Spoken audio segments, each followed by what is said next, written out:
Japan, our days. It was a perfectly ordinary day. A girl comes to work and a colleague asks to enter some data in her place.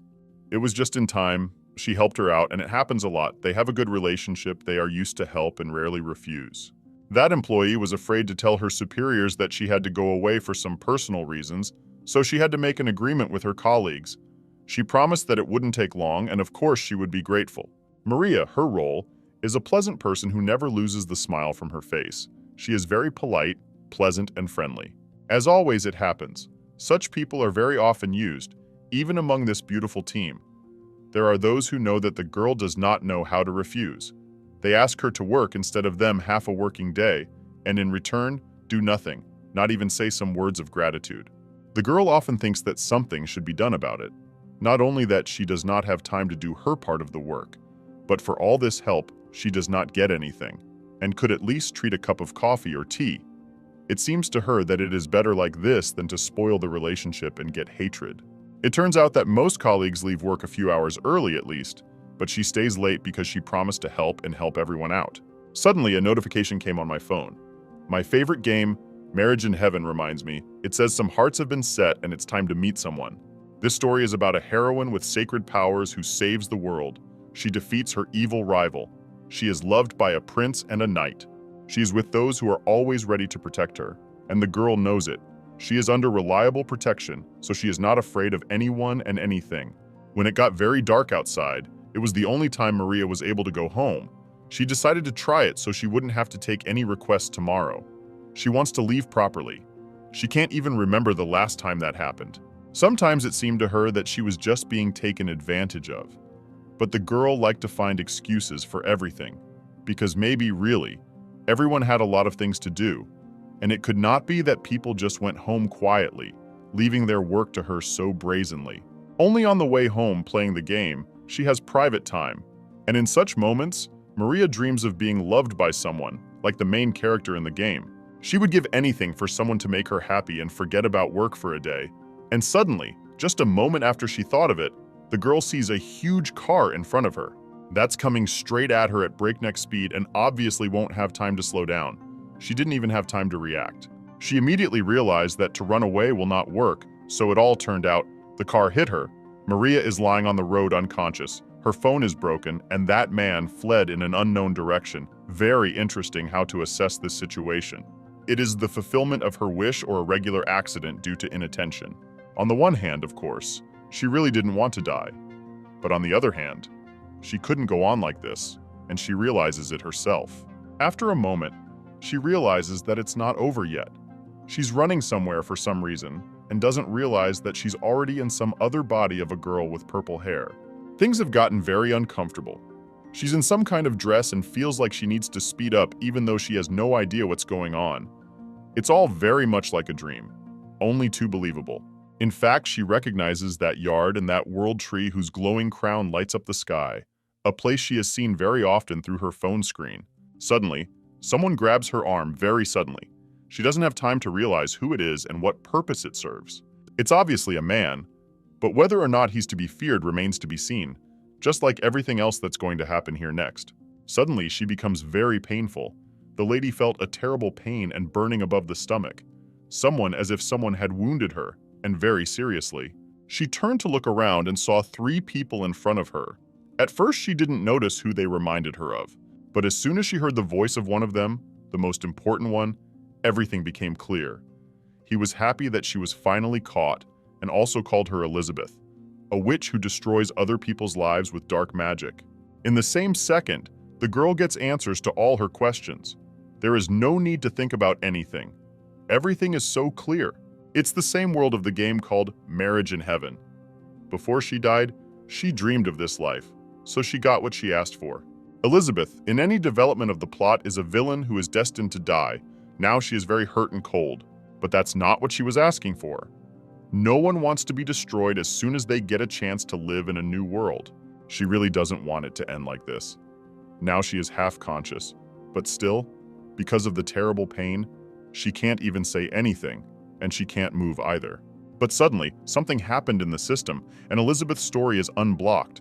It is not clear what it means, but the girl regained consciousness. And this is the main thing.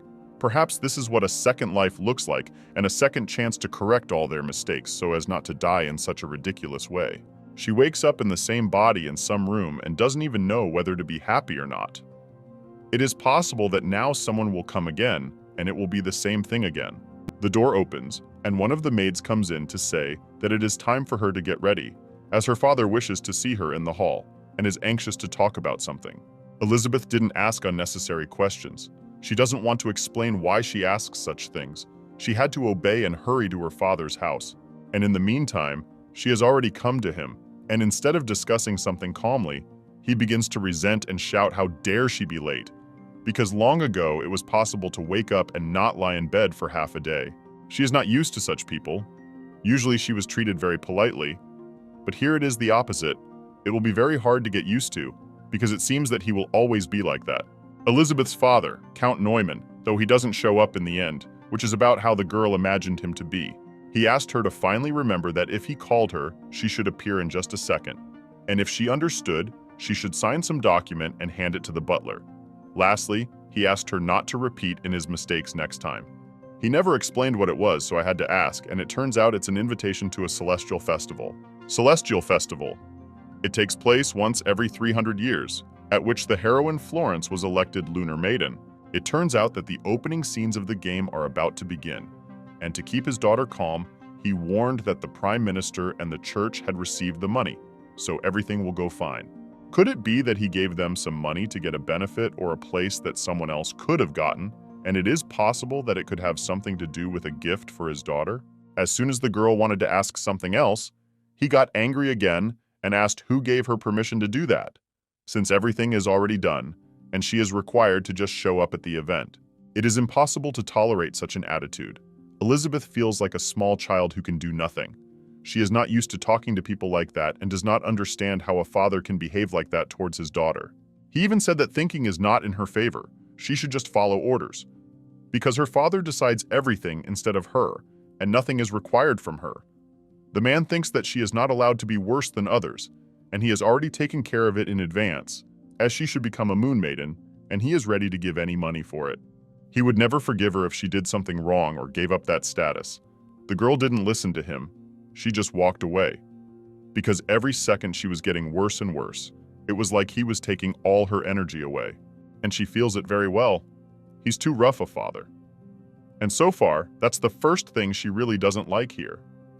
One can only hope that's the worst that awaits her here. It turns out that when she didn't say anything to him, because she knows that no matter how much her father wants her to be the Moon Maiden, the plot will make her Florence, and there's nothing she can do about it. From the very beginning of the game, the girl thought that her character, Elizabeth, a person unpleasant, but all because of her father, who was two overbearing and scary parents. No wonder that his daughter became like himself. In such conditions, to remain a kind person is simply impossible. No matter how hard he tries, his daughter will not be chosen to be a maiden even for money. She will never be able to defeat the protagonist and will just be destroyed in the end. That is her fate. It's a shame that the world of her favorite game will turn out to be a nightmare. Nothing good awaits her here, and it's unclear whether there's anything that can be done about it or not. If a girl had only one thing to do to make her dream come true in this world, she'd do her best from the first minute she was here. Perhaps she needs to change her character and learn what she could not learn in her previous life, namely to refuse people and think only of herself. Because before, her kindness and politeness only made her worse. She wanted all her life to achieve respect and something worthwhile, tolerating all the difficulties, but it was a mistake. Now she needs to answer the question of whether such patience and diligence is ever really rewarded at face value. Moreover, Elizabeth may die because of it. And suddenly, unexpectedly for herself, she has decided that it is necessary to finally make a change. If she had refused a colleague at work that day, maybe she would not have been hit by that car. She just needs to draw conclusions and start from scratch. She really wants to try to live selfishly, to do only what she wants and likes herself, and to help only if the person is that person and it will not harm her in any way. The capital of the empire, Chimerachin, a city blessed with the light of the world tree. Once every 300 years, a saint is chosen to be named Lunar Maiden. Having entered into union with the tree, it will fulfill only one wish, and that of one who is pure in conscience and heart, and no exceptions can be made. Heavenly Festival, people are already slowly starting to sit down. There are more and more of them. Everything has already been decorated here. We just have to wait for the main part. Florence is chosen to be the Moon Maiden. This is the opening scene in the game. Elizabeth doesn't even doubt that it can't be otherwise. She just doesn't believe it and has come to make sure and be happy for the man. But unlike the original plot, she wants to get rid of the villain episode, become a different person, and nothing can make her change her mind anymore. As soon as she comes to the center of the event, everyone starts paying attention to her, gossiping. Nothing changes, not without the fact that some would even purposely move further away to not say hello and pretend that they just don't notice her. One girl looked in his direction and the guy started to protect her. He said it was better not to look in that direction. If you talk to her, you can get all sorts of problems for the rest of your life. She felt very uncomfortable. Elizabeth feels at the center of attention. That's very good, but it would be better if people smiled at her instead of the other way around, avoiding her. Although it's terrible that the Neumann family is hated so much, it's just a consequence of the father's power and influence. He uses all methods, from bribes to humiliation, to make his daughter a moon girl. In fact, the girl can tell him everything and advise him not to spend so much money and effort, because he will not succeed anyway. But she just does not want to waste time on these scandals, humiliation, and everything else that his real daughter had time to suffer. He will understand everything only when really nothing will work out. Since the girl is already here, she has to execute the first stage of her plan. She planned to make her look less and less like a villain from now on. If someone smiles at her or starts talking to her soon, it will be considered that everything has been accomplished. She needs to get rid of the image of the villain, and the sooner she does it, the better. At least she will have new acquaintances, and maybe, by some miracle, will find love. As long as no one's talking to her, you can't expect a cute guy to come up to her and want to get to know her, so it's in her hands. For now, she really wants to meet the main character and see her in real life. It's her little dream that is now quite realizable. In the game, because of her arrogance, Elizabeth immediately took the position of her rival. She would not even listen to the fact that someone other than her would be chosen. The girl is sure. Then she took the bribe at her father's behest, so her confidence in the election is understandable. And afterwards came the shame of it all failing. Everything is very complicated, but at the same time, incredibly interesting. She likes this new life. At least she does not have to sit in a boring gray office. There are some prospects. Her future depends only on her. And also, which is very important, now there are no problems with money. She does not have to work because her father fully provides for her, which was not in the previous life. Suddenly, she happened to run into some girl, and it just so happened to be the main character she wanted to see. She immediately wanted to apologize, but turning around, she sees the man's face and realizes that she is speechless. She is so happy to see her that she doesn't even know how to act. Florence is a very nice girl. She did not resent it as any other person would have done, but on the contrary, for some reason thought it was her fault and even apologized. The main thing is for the girl not to be confused, and to remember that this is a great opportunity to appear polite, not a villain as everyone expects. Perhaps Florence only started apologizing so as not to draw too much attention to herself, and not to listen to the outrage of a villain from whom no one expected any apology at all. Florence will become a person of influence on world events. Because of her kindness, everyone will love her and protect her, including from the villain. In the story, she is the complete opposite of Elizabeth. They were very different, and so much so that they had nothing in common. Surprisingly, the girl didn't leave. She started talking to Elizabeth and even asked if she was a candidate or not, and then offered to go and take a walk together. Girl replied that she did not take part in one, but would be glad to go for a walk, for they had plenty of time to spare. She even promised that she would support her. This was heard by the people around them. They were surprised so much that they seemed to be frozen in one place like statues. No one would have believed her words, for it was impossible that the villainess should say anything like that. They suspected her of something at once, and began to fear for Florence. At one point, two boys were walking past them, and one of them had an orange drink in his hands, very much like orange juice. When he saw Florence and passed by Elizabeth, he accidentally dropped his cup and soiled the dress of the villainess. Since he is a child and there are no parents around, he was very much frightened, for he knows very well what it can be, especially since he spilled the juice to me on someone else, namely the villain who hated children. He thought that was the end of it. He was not going to be able to get home in one piece, He regretted buying that drink and being near her. The girl didn't react. She didn't even have time to say anything, but suddenly, the boy's mom came up and started defending him. She apologized and explained that he hadn't done it on purpose, and if she wanted to punish him, the woman was willing to step up in his place. She started begging for the girl not to punish her child, and even almost cried as he did. In case the real Elizabeth was standing in front of them, it would be a very brave act. But now they had nothing to be afraid of. The girl wasn't going to punish anyone. After all, it was just an ordinary dress, and she saw for herself that it was just an accident, especially since she would never allow herself to get angry or punish a child. This is the everyday life of a villain who is hated, feared, and judged. On the one hand, she may be looked at with a disgruntled look, but when someone is wronged, people cry and beg for forgiveness. It's been like that up until now. From this day on, it's going to change, and it's a great situation to fix it. There's plenty of people around to see her as a completely different person. Instead of yelling at him and his mom, she calmly approached him, smiled, and first of all, asked if everything was okay. It was very important to her that the boy stop being afraid. The girl even promised to buy him a new juice. No one would expect that from her. People are all very shocked. They expected a scandal, shouting. But the girl calmed the boy down and didn't say a single bad word. Florence came up to her at once and began to admire how kind Elizabeth was, by which she at once embarrassed her. The girl had no time to reply, but suddenly, she turns around and sees the same guy who destroyed her the first time she came into this world. He asked what was here to drop by. But at the sight of Mr. Claus, the girl became very nervous. With him came the very ones she remembered very well.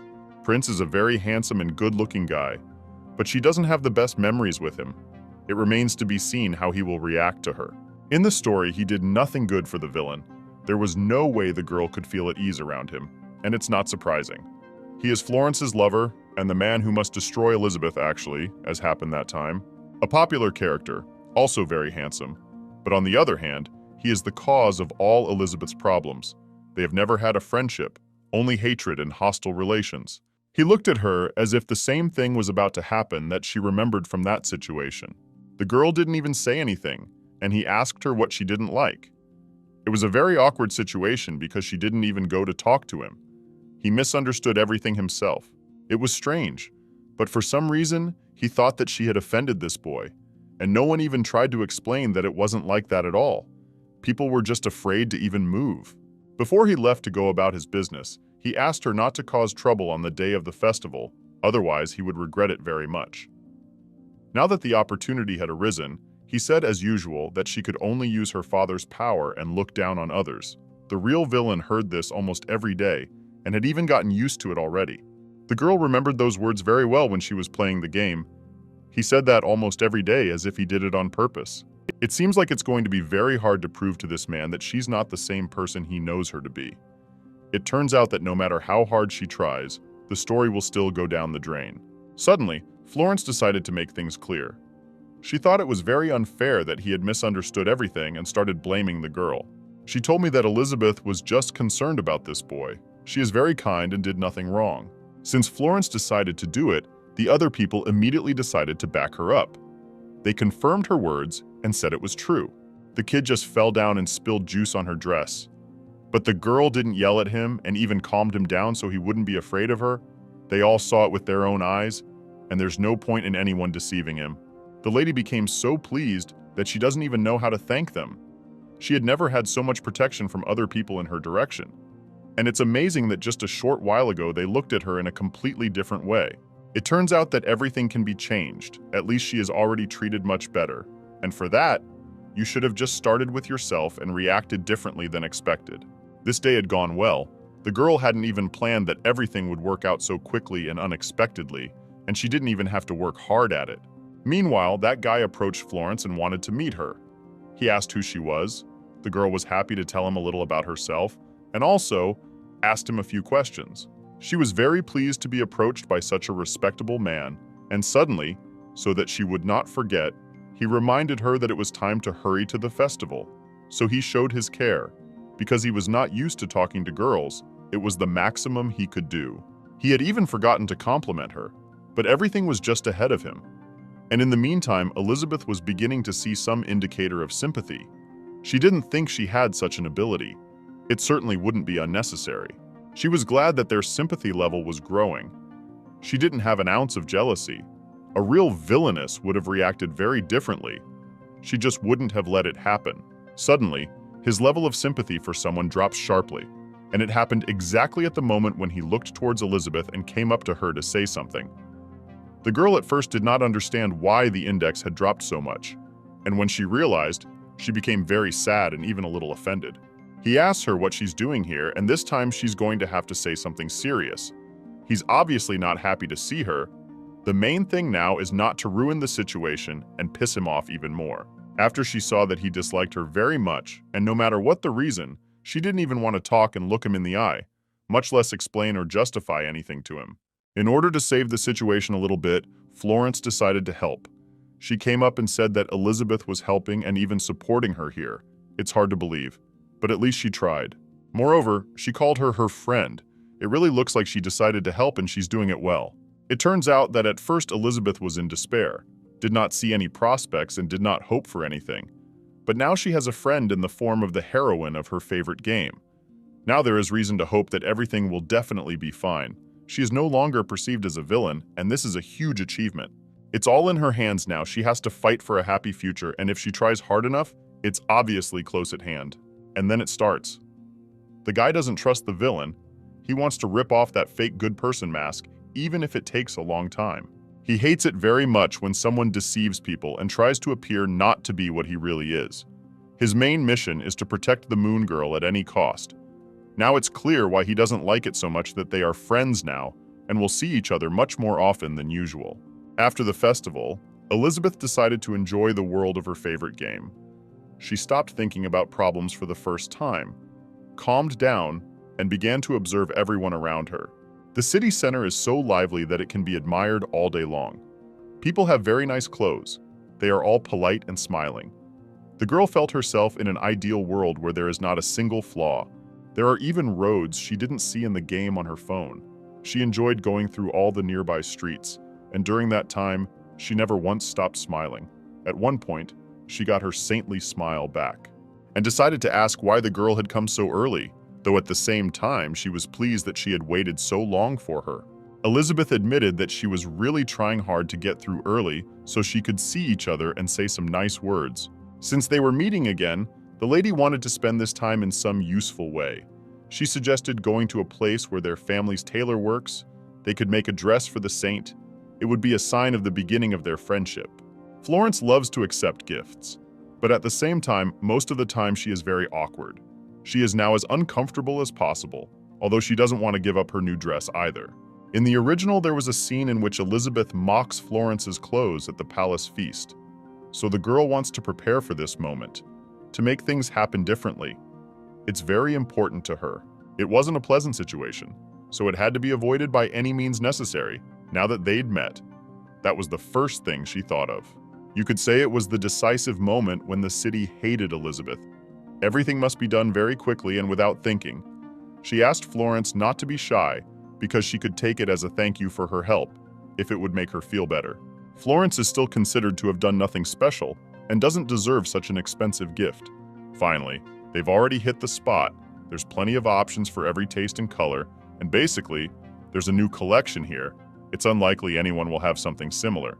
You don't even have to worry about it. And at that perfect moment, the saint wanted to confess something to her. Since they were friends, she wanted to tell her that, strange as it may sound. She used to be very much afraid that she would not make friends with anyone in the capital and would never have any friends. So she is truly grateful that Elizabeth has become her friend. It is the best gift for her that could be thought of. It was so sweet and pleasant that the girl almost cried. She had never heard any thanks from her, or rather she had never thought such a thing would happen. Right after that, the girl asked her assistant to bring here all the cutest dresses that would be suitable for Florence. She wants to buy everything. She's starting to like this day. It's been a long time since she went shopping with her friends. She feels so good for the first time, incredibly calm and pleasant.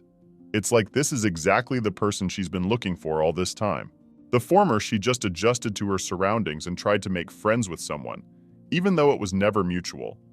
The girl most often just felt superfluous and noticed how no one even talked to her. She just stood in the company and made it look like she had friends. She really wanted to be helpful to everyone. There was a situation where friends wanted to take pictures. She offered to be the photographer, and when it was her turn to join them and switch places with someone, everyone split up and she ended up not having a single picture taken with her. It was just no one wanted it. But here it's different. She was able to be friends with a beautiful girl whom she could only admire from the outside. And also, most of all, the most pleasant thing is that she proposed the idea and thus fulfilled their common dream.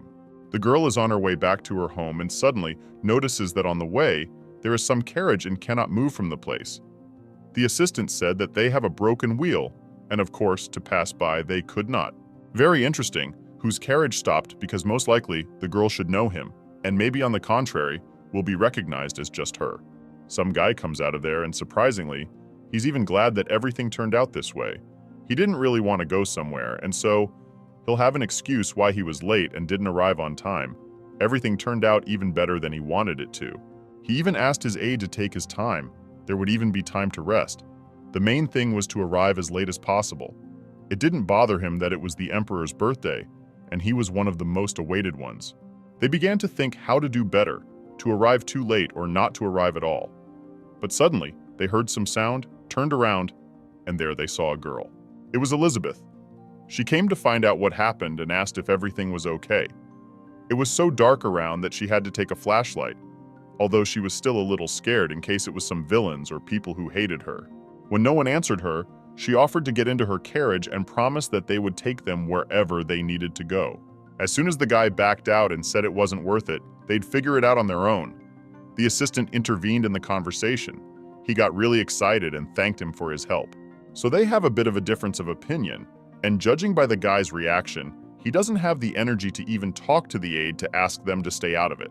He often likes to decide things up front and not ask what the Lord thinks about it. In the end, she did talk them into it. There was no telling how long they would have to stay in this forest. It was getting colder outside by the minute. They almost had no choice. Of course they are grateful, but because of their lack of mood, the whole time they remained silent and didn't say a single word. The three of them just looked at each other. And at some point, when it became too awkward, Elizabeth began to consider him as much as possible. His appearance is very interesting, so there was a lot to look at.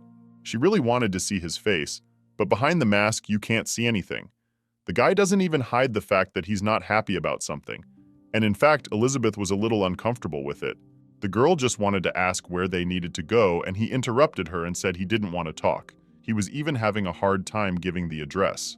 Lastly, he asked her not to speak to him again, as if he'd forgotten that if it hadn't been for Elizabeth, he'd still be on the street. She had the urge to kick him out of the carriage, but since she'd offered to help, so be it. She just kept quiet. She didn't even particularly remember if there was such a character in the game or not. The girl had already turned around in the palace, and the unpleasant mood still remained. She was met by two guys and happened to notice her angry about something. Of course, they didn't miss the opportunity to say that no one had ever seen her in any other way before. She asked them to stop, and even at once recognized who they were, the knight's name being Elgar, and the sorcerer Franz. It seems like he's looking for a conflict, and of course, like everyone else, he started warning the girl not to draw too much attention to herself and not to make fun of anyone. Here is this beautiful, or rather, appropriate moment. The girl told me that she and the saint had become best friends, so his advice is inappropriate. She told him how their day went, how they picked out a dress, and how much she's looking forward to it. Franz can't believe his ears. He never thought these two would be best friends. And of course, there was an idea that the villain is trying to deceive someone, pretending to be a good friend, and in fact, something is planned. This conversation listened to the others, so the girl and the wizard got into the center of attention. So more people found out about this news, and it's even better, Elizabeth is gradually improving her opinion of herself, as she had planned. One of the assistants shouts to the whole hall and informs that the Moon Maiden has arrived and asked to greet her properly. Everyone started looking in her direction to see the dress that her new friend had picked out for her, but for some reason, she came in the same one she had been seen in last time. Elizabeth was most surprised. She remembers the girl admiring and waiting for the moment to finally wear it, and in the end, came in an old dress. The situation became too awkward. Elizabeth felt a huge number of looks and smirks. Some even thought that the dress was terrible, and therefore did not dare to wear it on such an important event. She has a lot of questions right now. There's a slight sense of betrayal. Although that's over-exaggerated, she's just uncomfortable and wants to know what the problem is. If the saint had come out in her new dress, everything would have been so beautiful that this day could have been called the best. The girl came to ask, and Florence, as if she had read her mind, and immediately replied that she was just afraid to wear such a gorgeous dress. That's all. She was very nervous and wore the dress she had originally chosen. She is very sorry for what happened. She hopes for understanding and even regretted that she had done it that way. Actually, there's nothing wrong with that, but it's a shame that people never made sure that they were really friends who spent all day picking out a dress and preparing for the day together. Immediately after this, the hall began a complete commotion. It was impossible to hear even himself. The main topic of gossip is now such, whether Elizabeth is cheating and whether they really together chose that dress. At some point, the girl starts hearing more and more of the very times that should be in the original story. And in her case, that's too bad. You need to come up with something immediately. If things continue like this, she will definitely be destroyed as a villain. She can't let that happen. It's too bad that the situation has gotten so badly messed up so suddenly. And even in the morning, everything was just fine. The Lunar Maiden is a pure of heart and soul girl who can show people the way to true happiness, but you have to be very careful. Because the brighter the light, the thicker the shadows, and this world is no exception. In the shadows of this land lurk terrible monsters. Controlling demons, and to preserve your life, you must never succumb to their charms. Suddenly, the very guy whose mission it was to keep Florence safe arrives. He saw the villain with her and reminded her of what he warned her about earlier. The girl starts to justify herself and says that she really bought a beautiful dress, and it's not what she had chosen. The yellow dress the saint had chosen herself. She shouldn't have worn it today at all. And also, she told the words that the saint herself said that she was just ashamed to accept that gift. Strangely, he took these words as if the girl wanted to mock the appearance of her new friend, though he was even disgusted to think that it was true and that Florence herself had suggested it to her. Then, another phrase from the original story is uttered. The situation becomes more and more dangerous. The girl takes great risks. She even got the idea that it was possible that they could speak in phrases from the game and couldn't say anything else. If that was the case, that was too bad. She's scared to even think about what could happen if things go the way they're supposed to in the story. It's very scary. He ordered her to leave immediately and warned her that if she resisted, he would be forced to use force and take her as an enemy. Although she was no different from a real enemy now, he was already treating her badly, so nothing would change. Meanwhile, as he took her by the arm and started to kick her out, the Duke stopped at the entrance. He had been watching them for a long time and seemed to be here for a reason. It was as if he wanted to influence something. The girl recognized him at once, but she was afraid to speak again. She had already learned that he was not talkative and even thought that this was his way of thanking her. It was unlikely that the guy would dare to push the Duke because it was even scary to look at him, let alone order him to step aside. He had to politely ask for it. But the one asked what he was doing it for and made it clear that it would be very challenging, sounding ambiguous and very interesting.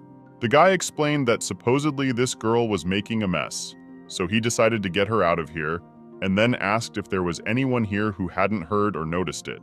In that case, the Duke said his opinion that since they were throwing her out for making a fuss, if to act justly, you should kick him out. The guy with the black hair and the girl next to him, they all behaved inappropriately too, just like Elizabeth. So they should all get out of here, and forcing only one of them to do it is very wrong. These words made the guy angry in a moment. He can barely contain himself not to be rude. Also, the Duke said that today was His Majesty's birthday banquet. He even admitted that he had reluctantly come here, realizing that the Emperor's invitation must be accepted, and it was best not to refuse it. And if there was a reason to end this windfall and go home, he would gladly facilitate it. The girl heard those words and thought he was kind of weird, though he didn't seem as bad as he originally was anymore. Everyone around tried to overhear this conversation, and as soon as the Duke started arguing with Prince Klaus, everyone was puzzled, as if how he could do such a thing. The Duke of the Borderlands is the Emperor's nephew. His name is Mr. Helmut Weissman. He is from the royal family, but he is rarely seen. He is not a man who likes to talk to anyone, and in general, he prefers to stay home, be quiet, and if he doesn't see anyone during the day, it's his happiest day. Usually he is feared, and in those rare moments when he is present at the event, only when the guy goes home, everyone feels better. And all because of the rumors about the terrible demons that the Duke has subdued. Some have heard that he also kidnaps people. No one wants to communicate with him, and he is only happy to do so. But it seems that in the game, there was a character, similar in description to the Demon Lord, but his appearance was concealed and not described in any way, even approximately. He is feared by all the inhabitants of the capital, without exception. Perhaps that is why he wears a mask, so as not to scare everyone around, at least when he comes to an important event.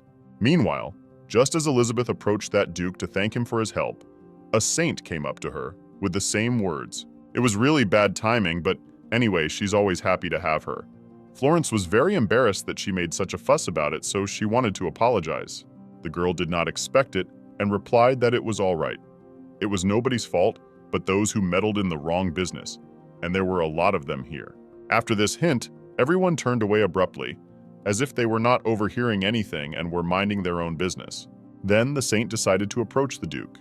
She confessed that she was very glad to see him and asked him how he was feeling. Suddenly, unlike others, he didn't pretend it was mutual. The guy asked how one could be happy to meet a strange man, and then asked not to say such strange words and just be quiet. It was the first time she had ever heard such a rude reply in front of everyone. It was as if he didn't care what other people thought of him. The main thing was that the girl should not take these words to heart. Elizabeth decided to help her with that. She said that when she met him and spoke to him for the first time, he said the same thing. It was even a little worse. She explained that he was just that kind of person, and probably in his whole life. He had never once said anything nice, much less smiled at someone if he didn't feel like it. Only now did Elizabeth realize that if she hadn't helped him in the forest, he wouldn't have gotten here. So it was partly because of her. Now I see why no one likes to talk to him. He's clearly not a person who can be nice, sweet talk, or talk to someone just for respect and out of politeness. It's hard to get used to. Some still are, get offended and don't know it's okay. He's like that with everyone else. Meanwhile, the emperor himself finally arrives. He began to look carefully at how people were feeling, whether they were happy or not, whether they wanted to go home or not, and in general, tried to feel the atmosphere of the evening. As usual, everyone pretended to be very happy to see him. He thanked everyone who accepted his invitation and said it was very nice that almost everyone had come. But what surprised him the most was that his nephew, who had only come a couple times in his entire life, usually ignored the invitation or said he had a lot of work to do, but this time even surprised him. The thing is, before anyone goes anywhere, it's very important for Elizabeth to get in touch with him. But it seems unrealistic, because he's asked even a saint to be quiet. The emperor said his speech. It wasn't long, though it could usually last even half an hour, and sometimes it was longer than that. Even he is much kinder than his nephew today. He approached him with a smile, but he didn't even say hello to him or look in his direction. It was very wrong of him. He was disrespectful, and a lot of people were looking at it. The emperor felt a little awkward, as if he himself had approached the emperor and asked for some attention. Suddenly, the guy says that if he was called to reprimand and shame him in front of everyone, he'd better go home and not linger too long. Instead of just stopping to pay attention to him, the emperor started to justify himself, and it looked very strange, as if the celebration by the mere presence of the Duke. He's too disrespectful to the emperor. Some people just can't believe it. It feels like the emperor is going to get really angry at any moment and just kick him out. As suddenly, this is where the most interesting part starts. The thing is that the man was purposely being so soft and not angry in return just because he has a little mission. He wanted to talk about his fiancée, who is long overdue to be found. They can't even talk about it for years because the Duke is always against it. It's the most unpleasant thing you can think of. And of course, Elizabeth never ceases to amaze everyone. She's taken notice. Approached the Duke, took his hand without warning, and said a phrase after which even the Duke himself was shocked. All this time he stood motionless and did not even open his eyes. And now he looked sharply in her direction and heard that she wanted to become a candidate and become his wife in the future. At this point, things can happen in completely different ways. You don't know what you can expect, but it was worth the risk. At this point, a notification pops up that only she can see. It says something is unlocked and she's probably succeeded in changing the course of events. It was supposed to go something like this: Elizabeth, the hated villain, whatever the outcome of the game, must die. But she suddenly realized that there are characters independent of the plot, and that's a very good thing. That's what she just took advantage of. Everyone immediately started whispering, gossiping. There was noise in the hall again, but the guy did not think long and immediately refused. He does not even want to discuss it. The girl asked that he listen to her for at least a few minutes and said it was very important. He didn't even know anything about her. It was important to her that he didn't refuse so quickly. And at least, she thought, after all, it wasn't such a bad offer. Afterwards, the girl asked if she was not mistaken that his house was near the border, and hinted that she would very much like to visit there. The thing is, it's not as simple as it seems. If she stays in the capital for even one day, the main characters will want to get rid of her and will definitely destroy her. But if she gets in instead, which she didn't in the story, things could be much safer. He asked her to let go of his hand. He was getting very uncomfortable, and with everyone around them looking at them, she made it as awkward as possible. And also to tell him a few benefits, she started listing that she can cook. The house will always be tidy, and that's the minimum she can offer him. He came up with an answer very quickly and said he wouldn't invite any outsiders into his house, and it wasn't even up for discussion, so she might as well not even try. It turns out her life is on the line, and he won't agree to anything, which is a little harder than she thought. All hope remains only in His Majesty. He even came to her and asked her how sure she was of her decision, because it is a very serious step, and if she joins their family, there is no way to get a divorce. That's the rule. He says that, as she has already noticed, his nephew is quite a complicated man. After the death of his mother, that is, his sister, the Duke stays away from people. Everything is so serious that he doesn't even have friends.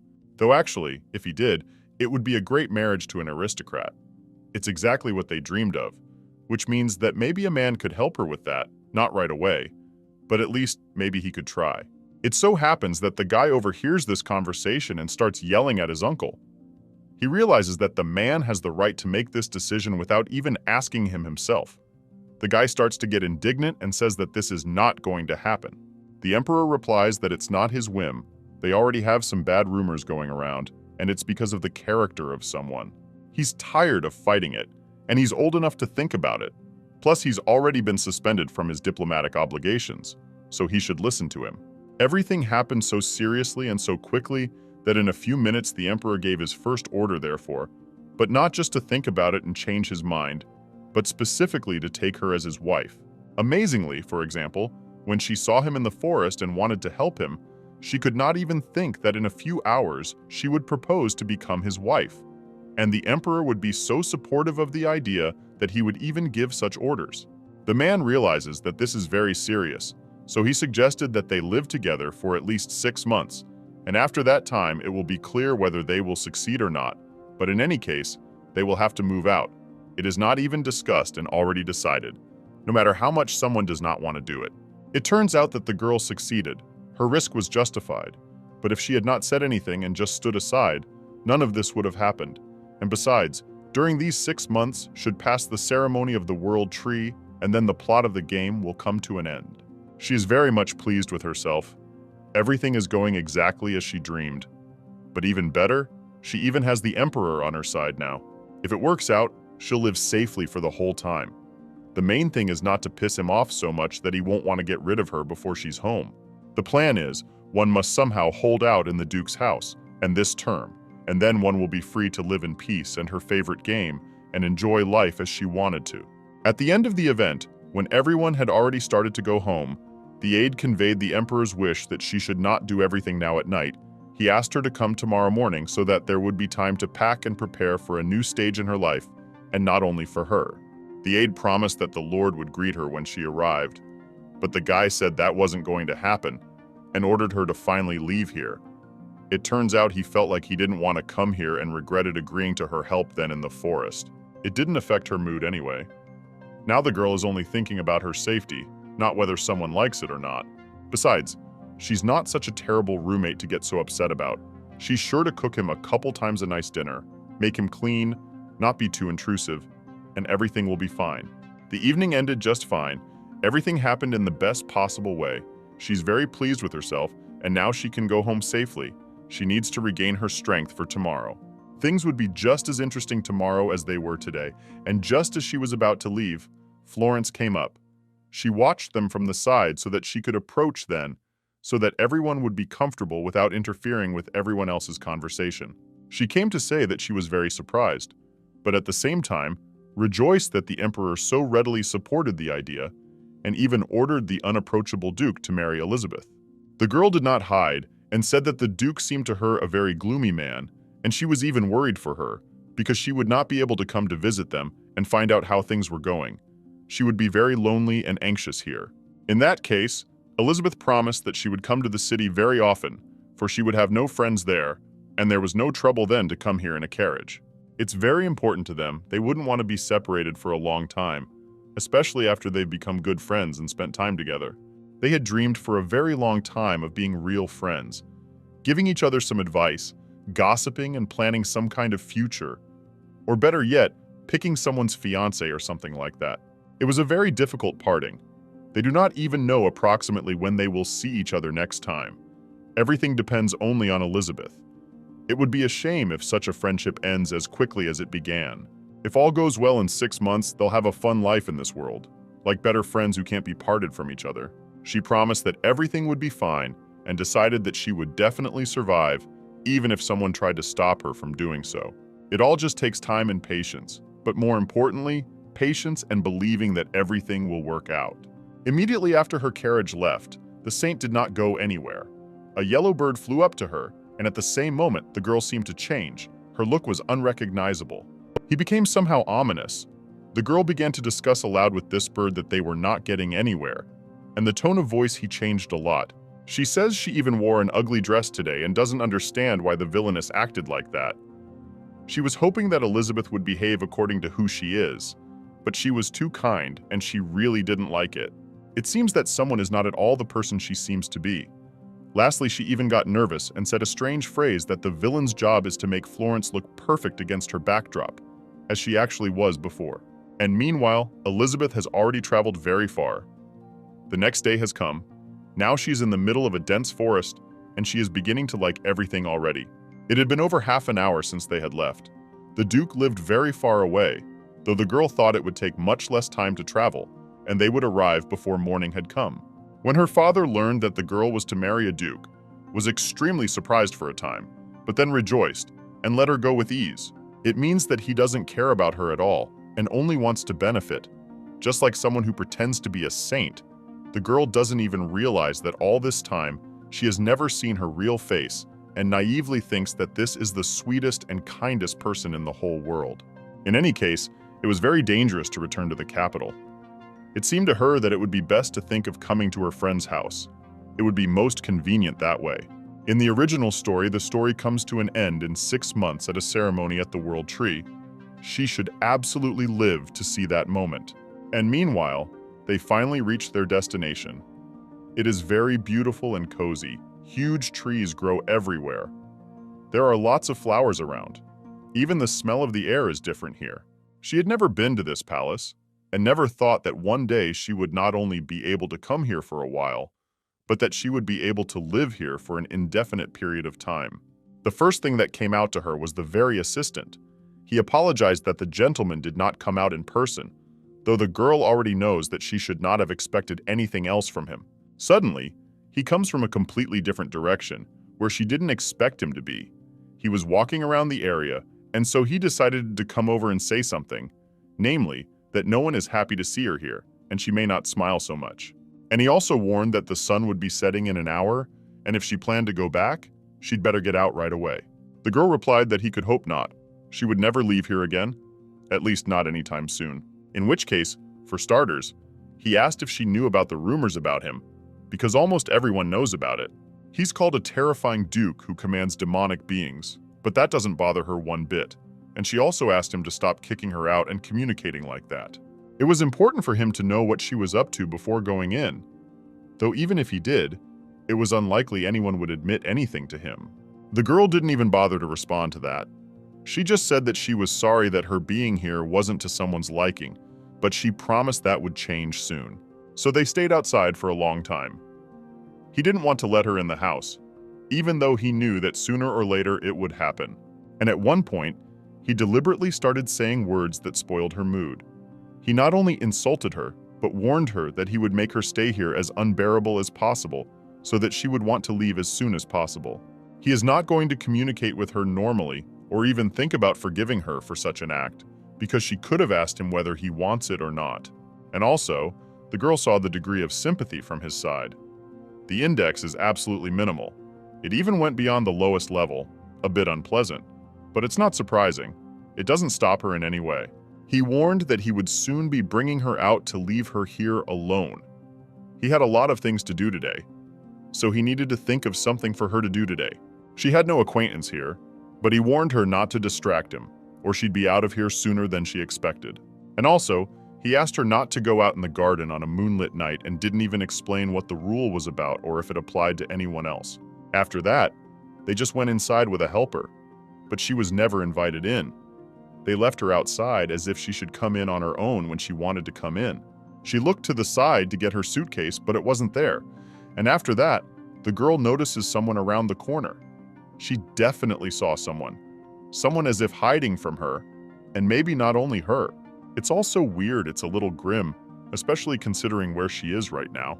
Someone ran around the corner very quickly, and it would not be surprising if that person had a suitcase. Elizabeth did not chase after him. She thought it was one of the assistants. Though it was unlikely, she would have been warned about it at least. Not to get even more nervous, she decided to leave, walk around the grounds and calm down a bit. Maybe she'd just go into a room and there would be her suitcase there. She tried not to think about it as much as possible, because it would drive her crazy if she started to fear something, if it seemed like there was something dark and suspicious around every corner. Since no one invited her into the house and gave her a tour, she had to do it all on her own. She walked down the hall, and if it hadn't been for the incident outside, she would have been a little relieved. There is nothing to be done about the Duke's dislike of her, and there is a residue in her soul from the conversation with him, and if you think about it too much, you might cry. He's too cold and cruel like all other men. Lucky the Emperor treats her much better. If it wasn't for him, there's no telling what would have happened to her now. Just a minute later, just as she rounded the corner, she saw the very suitcase she came with. It's all very strange. She doesn't plan to look into it. Maybe it's some kind of sign and right next to the suitcase is her room. She thought of it first. At least it makes sense.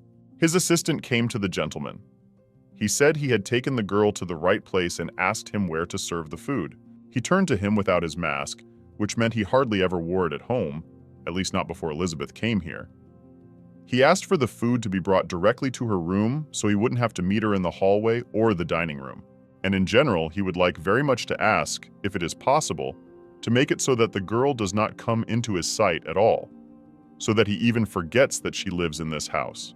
Elizabeth had already had time to put her things in her new room, and suddenly, she didn't notice that someone had already brought a plate of food and didn't even say hello. There's a lovely breakfast on the table. Someone made scrambled eggs with sausage and vegetables. That's exactly what she'd like right now. It's very interesting how she's been in the room all this time, and suddenly, the plate of food appears as if it was brought by a ghost or an invisible person. Instead of eating breakfast at once, she went to the huge window and began to admire the beautiful view. In fact, she is used to eating alone. When she first joined the company where she worked for many years in her previous life, she wanted to distinguish herself. So after she stayed at work during one of her breaks and was no longer invited to eat with the others, it became common for her to eat alone. She just wanted people to like her, but she was seen as a convenient coworker who could be asked for anything. And it went on like that for many years. After a while, she wanted to walk around this house some more to get her bearings better and, just in case, find the right room quickly. There's so much space that it's easy to get lost, and also all the rooms are very similar to each other. It's hard to distinguish which floor it's on. It's like everything is purposely made very similar so that you, who are here for the first time, get easily lost. But maybe she's just imagining it and it's no big deal. Meanwhile, she's out on the street looking for someone. It became too boring to be alone. I want to hear at least some voice or sound. But during the whole time, no one has never appeared. It's as if everyone is hiding and doing it on purpose. In that case, she walked towards the garden. This road the girl had already memorized, but she didn't even think she would see a little boy. No one told her about him. She has no idea who he is or what he's doing here. Of course she couldn't pass him by. Plus, he must be in some kind of trouble. It was a child all alone. Elizabeth even felt that no one was with him. It was as if he was used to walking on his own, although perhaps his friend had just gone away for a while. The boy didn't want to tell her anything. He asked her not to come close to him, although he was badly hurt and she could have helped him. He says that no one here uses light magic, so he will figure it out on his own. Without its help, the main characters of the game had elemental magic. Klaus could control water, the others fire and wind.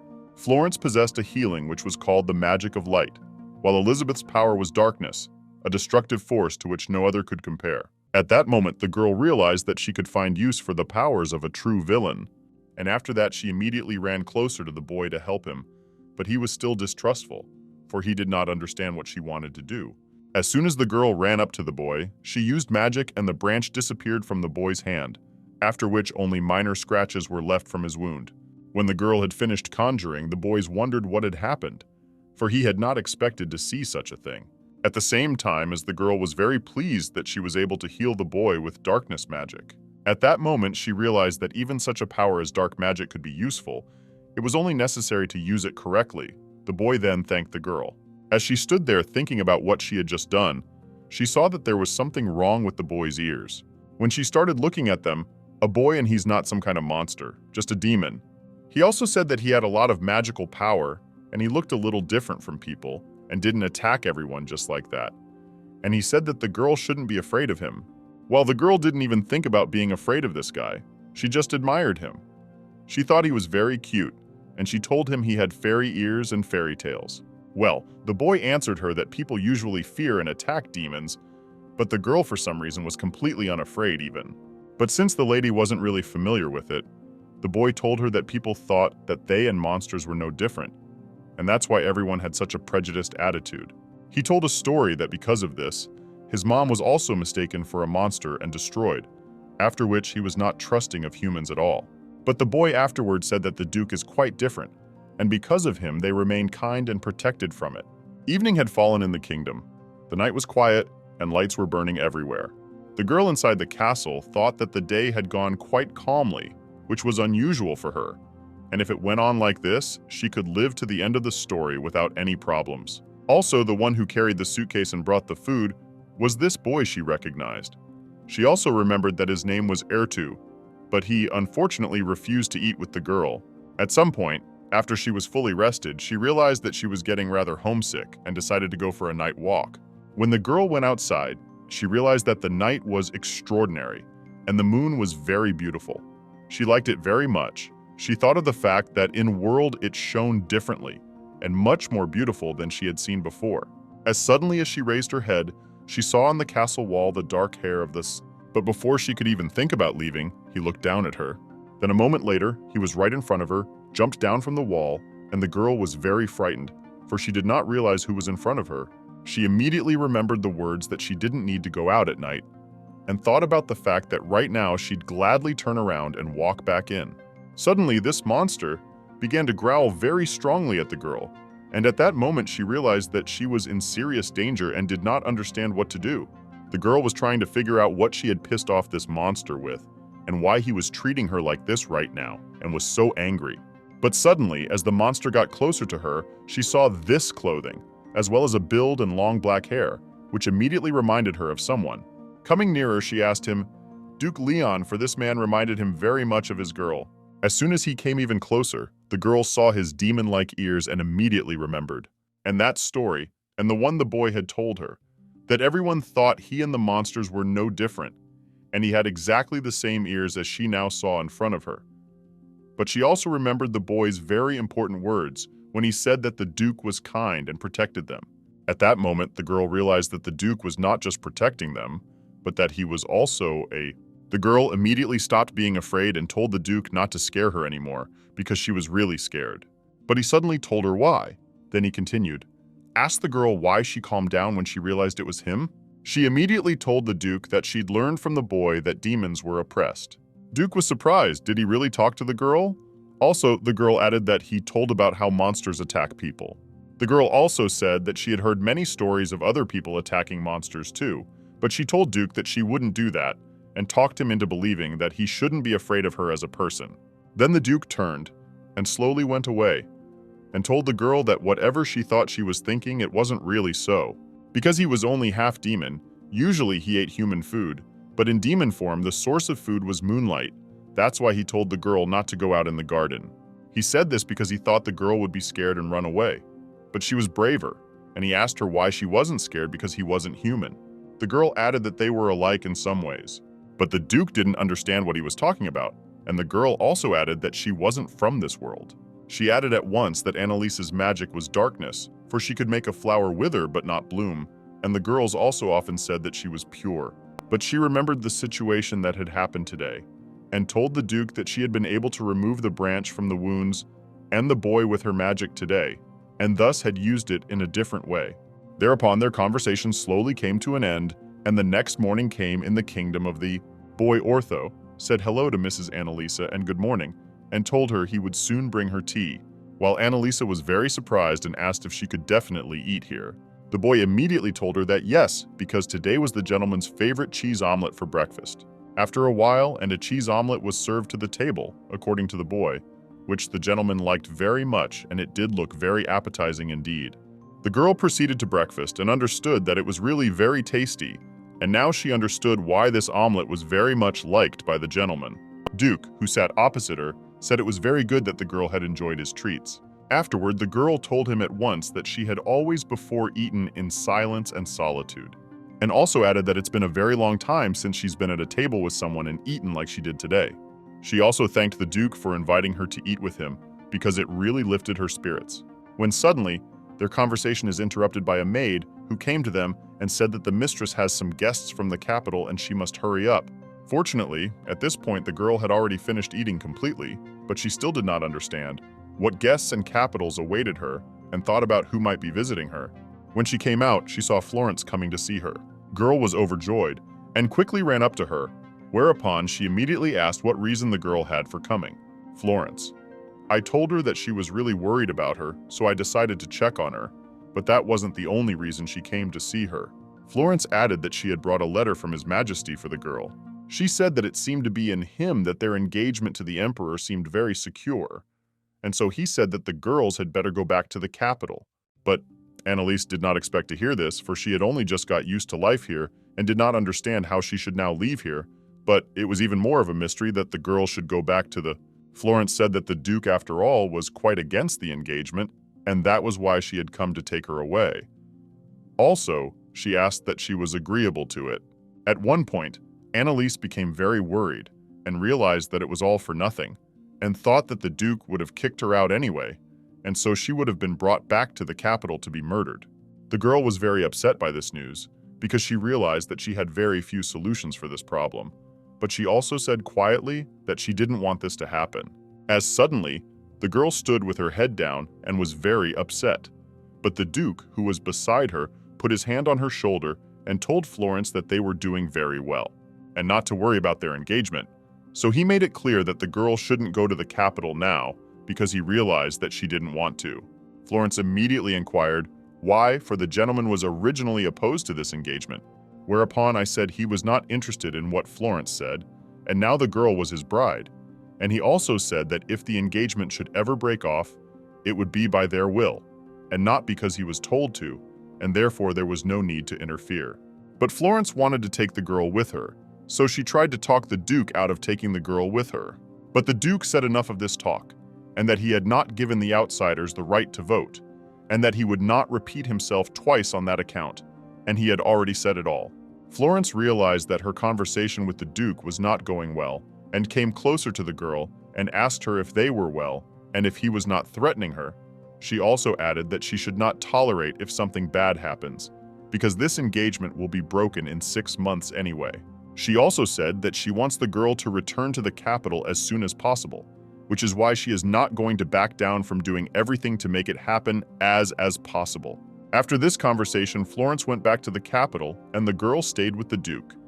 A beautiful day filled with sunny weather was passing in the kingdom. Annalise was with the Duke on the wall and thought about the fact that Florence had come here because she was very worried about her, and she couldn't even have a proper conversation with her. The girl thought about sending a letter of apology for Florence, but after a while the Duke took the girl by the shoulder and told her she should probably go back inside. But at this moment, the girl very much twitched because she was afraid of it, and then the Duke asked what happened to her because he did not expect that the girl as if afraid of him. She told him about being overexcited a lot, and also thought about the fact that she felt the breath of death again because of her possible return to the capital city. When they got back inside, the Duke asked the girl why she was so frightened by the arrival of her friend, since she had not even had such a reaction to the scary monster before. The girl said there was one reason, and if she returned to the capital, her life would be in jeopardy. She also looked at the Duke and told him thank him very much for protecting her from returning to the capital, for before he had wanted the girl to leave so badly, but now he had helped her to stay with him. She was truly grateful to him for that. Also, she said that Duke was the first man who supported her so much in a difficult moment. Also was the only man, and who put her shoulder. The girl said that it was the first time such a thing had happened to her, but the Duke somehow thought that the girl had become so quiet at once, and he wondered if she was pretending to let his guard down, for he should have been wary of the words that the girl had said that her depended on it. When suddenly the girl felt that the Duke's hand was very hot, she told him at once, for it was quite atypical for him. She immediately thought about the fact that the Duke had a fever, and maybe he was sick with something. The girl started to feel very bad about it, and told him about doing something about it. She immediately said she remembered that the Duke rarely visits the doctor, and this was already over the top. The girl told the Duke that he should lie down immediately because he might get sick. But before lying down, the Duke asked her if the girl really cared for him. Otherwise, why she was so anxious about his health condition. The girl immediately asked why the Duke asked her such nonsense, because she cared, but answered that it was his usual body temperature, because for demons it was quite normal. Annalise remembered that it is true that temperatures can differ. Also, she remembered that, for example, animals such as tigers or temperatures can reach several degrees more than humans, but she immediately asked how demons and humans differ from each other. The Duke immediately asked what the girl needed this information for, and whether she was gathering it to find his weak spot. At that moment, she immediately became upset and told the Duke that how could he think that, and she was not asking him for that at all, but because she was really and truly curious about what was happening to him, and she was worried about him. Well, Duke said that he apologized to her, that it might have sounded harsh, and he just wanted to clarify that point. In the course of their conversation, the girl distinctly saw the Duke's eye through Moscow, and such an opportunity she had not often, for he had rather long hair to see his eyes, and she looked at them for a while, and the Duke, noticing this, asked why the girl was looking at him like that, after which she got close to him and said that the color of his eyes was unusual. But the Duke seemed to realize what he was talking about, and unbuckled his mask to show the girl. After that, he took off his mask and looked at the girl with a surprised look.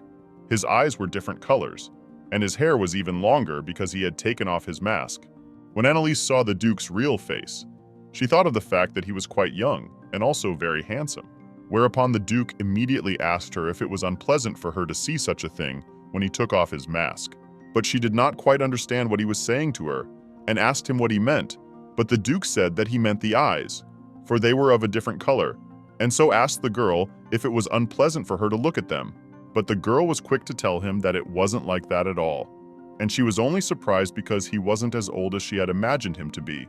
She also added that the Duke acted so arrogant all the time that his age wasn't clear because of the mask, but she didn't think anything bad when he took it off. She told the Duke that his eyes were actually very beautiful and why he was hiding them from the rest of us. After this phrase that the Duke girl said to him, he immediately remembered the situation when he was still a little boy, and he too was asked why he was hiding his eyes and was told that they were beautiful. But at that point, other kids said they were disgusting, and it was a topic of discussion in the circle of kids where he was. The Duke told Annalise that demon blood affects the body, including the eyes, that people are afraid that the sight of those eyes brings bad luck, and so he tries not to show them so that there will be less talk about it. The Duke also revealed that this was the reason why he tries not to show his eyes even in his own castle, and decided to wear the mask here too. But the girl pulled her hands to her mask and said that his eyes did not frighten her. And she also apologized to him that he had to wear a mask in his own palace because of her, for he was afraid of frightening her. The girl told the Duke that she didn't want to be a burden to him at all, and didn't want her coming here to cause him any new trouble. She also added that in just 6 months the situation will change, and she will be able to return to the capital again and not disturb the Duke. But until then, she asked the Duke to let her stay with him. Their conversation slowly came to an end and the girl returned to her chambers. On the way back, she thought a lot about what had happened and was very excited about today, because it had been a very special day. When she came to her chambers and she lay down on her bed, and realized that she had been very much frightened today when Florence came with such news to her. She was certainly glad that Florence wished her a speedy return and was trying to get her back as soon as possible, but at the same time she realized that if she did return, the plot would go back on track. She was also very glad that the Duke had protected her from this today, very curious as to why he had done so and at this very moment. Also, the girl remembered that he called Florence an outsider. Also, it was strange that before the Duke was against strangers in his house, but now he even eats together with the girl. She wondered if that meant he no longer considered her an alien or if it was just a coincidence. But most of all, today, she was surprised at how handsome the Duke was, for she had imagined him differently and had not thought that he would turn out to be so. Annalise realized that the Duke was a little rough, but he was hardly different from a normal person. Also, she remembered the phrase that people were afraid of his eyes. It was very frustrating that he had to hide them from everyone. The girl thought that I did nothing worse than the main characters in the game, but I did not do anything bad, but still continued to live as a hermit. Suddenly, for a moment, we are transported to a story from the Duke's childhood, where he was sitting on the steps and his mother was looking for him. When she got close to the boy, he told her that he didn't like the capital and wanted to go home quickly and play in the woods with the monsters. He said he doesn't want to be here anymore and doesn't like people. Well, added that it's certainly not about his mom, and he's just saying that because the demons didn't say anything against him. And people kept talking about how he was an outsider and weak. After that, his mom told him about how he was partly human too, and she wanted him to make friends with his own kind. For someday, one of them would notice his beautiful eyes, and his mother told him not to think of closing his heart to others, for there would be someone who could truly appreciate his beauty. Duke remembers how his mom died, and all he had in his head was the phrase that people can't be trusted, and he kept thinking that it was his fault. At this moment, he was in his office and he was thinking about it. These thoughts came back to him regularly, and he often thought about it. Well, now he also remembered what had happened today, because for him, this day was also quite atypical, and the Duke remembered the many things they had discussed with the lady today, and how she had told him about how his eyes were very beautiful. The next day, the girl was sitting and drinking tea. At this moment, she was thinking that at last she more or less understood who the Duke was. She realized all that he was half demon and also fed on human food. And at night he was in the form of a demon and fed on the rays of moonlight. She also learned that his multicolored eyes were considered a side note, and that's why he always hides them under his mask. But she still can't get over the idea that when he takes off his mask, he was very handsome under it. When suddenly Mistress's pondering of all these thoughts was interrupted by someone entering the room. A boy came into her room and said he'd like her to go berry picking in the woods with him. She said she would love to go with the boy, but asked him for a couple of minutes to change her clothes. After she changed her clothes, she walked down the hallway and kept thinking about the Duke, for her thoughts were entirely on him. She thought it would be a good idea to take a little walk with him. It was also unusual for her that this morning at breakfast, when they were sitting at the table, he took off his mask. The girl caught herself thinking that she was very pleased because the Duke had become more trusting of her, for she realized that he was an untrusting man. When the girl went outside to pick berries with the boy, she saw the Duke in front of her, who told the boy to wait for him too. The lady was very much surprised, for she had not expected to see the Duke, who would also go with the boy. But she was even more surprised that he was again without his mask. She thought it was hard to get used to his face because it was so beautiful. At some point she was silent, for she was in a stupor, but the Duke asked her if she was going to the forest, to which the girl replied that of course she would go to the forest, for that was why she had gone outside.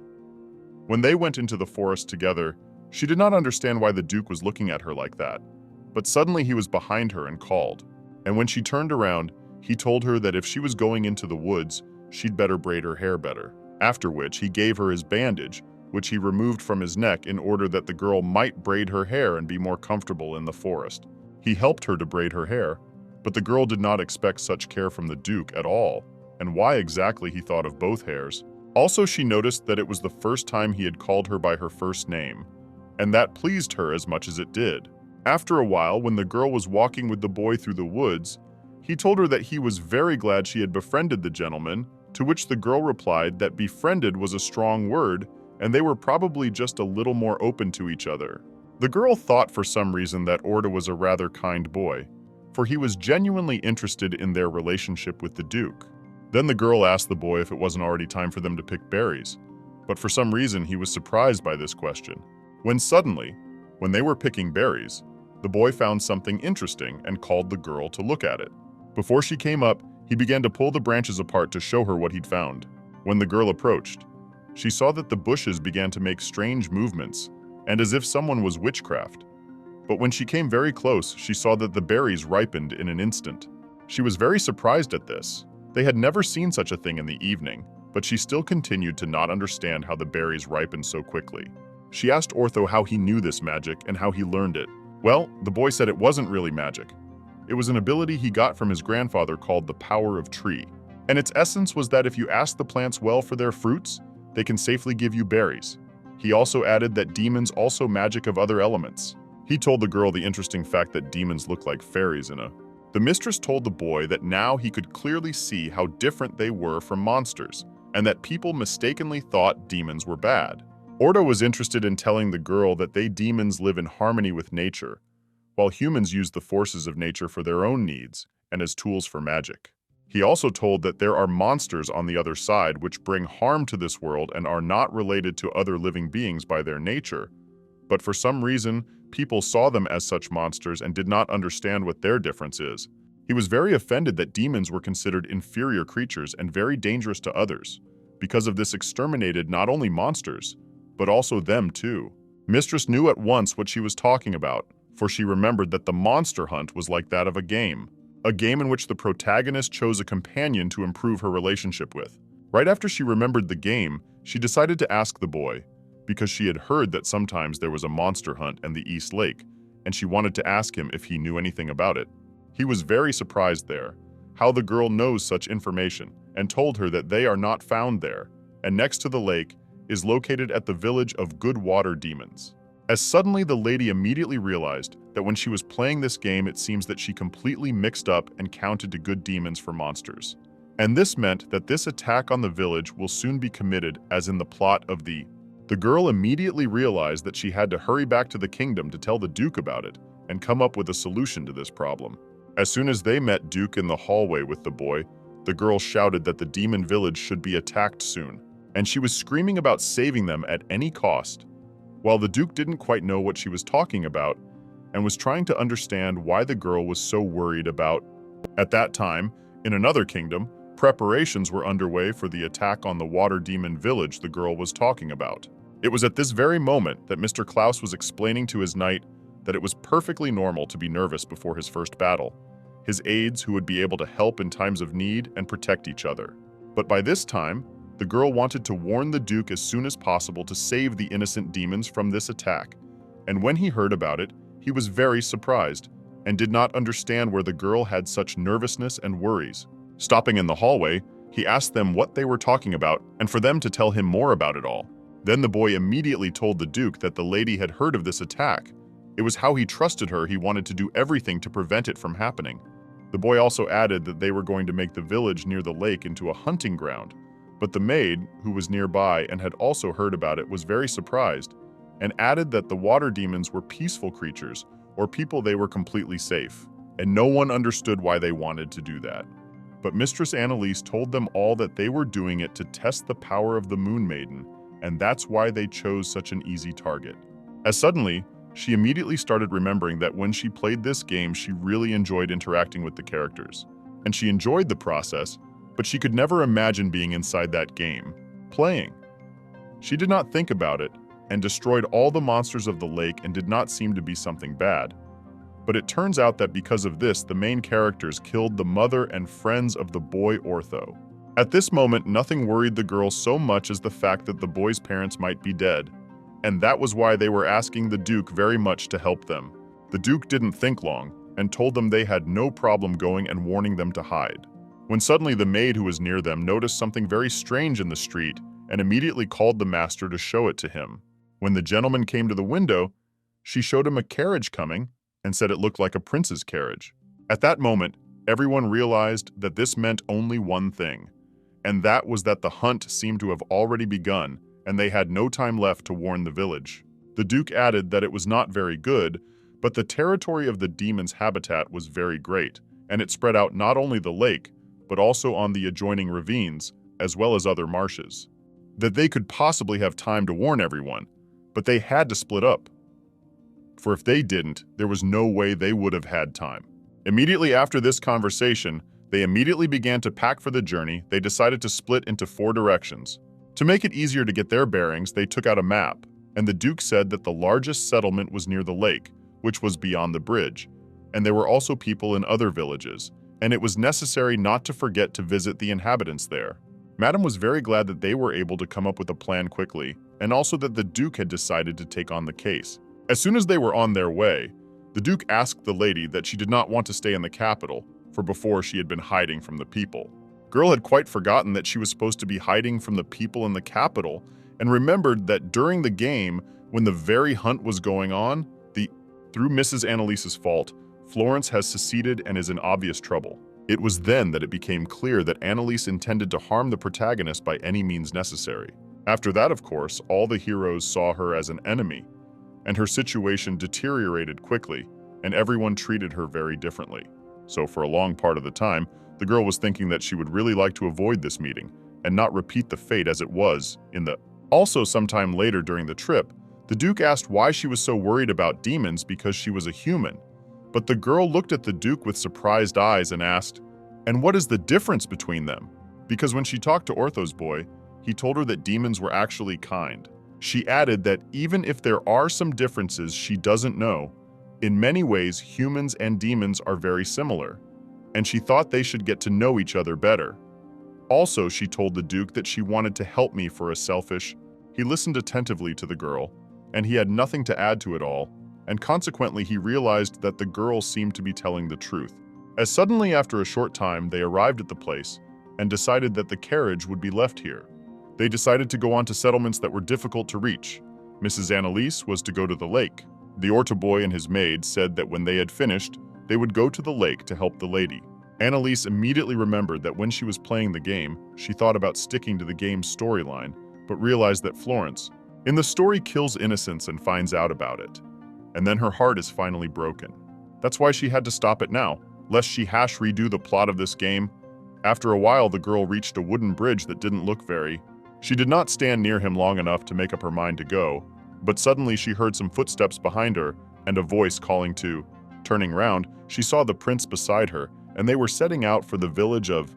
and at once greeted them all cheerfully, after which she asked what she had heard that they were to arrive for the hunt. She began to tell them that they should listen to her carefully and change their minds about going on this hunt, because not monsters lived here, but peaceful demons that were not dangerous to humans, and she asked them not to kill. After everyone had listened to the mistress, Prince Klaus seemed to be a little confused and unsure of what to do at the moment, but he was more inclined to believe the mistress, and pondered over what he should do at the moment. He looked at the 2 girls and tried to see what Florence thought of it, for it was she he worshipped. After that, she went straight to Mr. Klaus and told him about not letting himself be deceived, and it was all a lie. At this moment, Mrs. Annalise was very much surprised at what she heard from Florence, for she had not expected her to say that she was lying, for it was not at all so. Then she immediately began to tell Mr. Klaus that it wasn't so, and she hadn't lied to him at all. Florence decided to do otherwise, and came close to Mr. Klaus, and then told him that she believed in his prudence, and added that the protection of men and the destruction of monsters was the true duty of a true prince, and that he must do the right thing.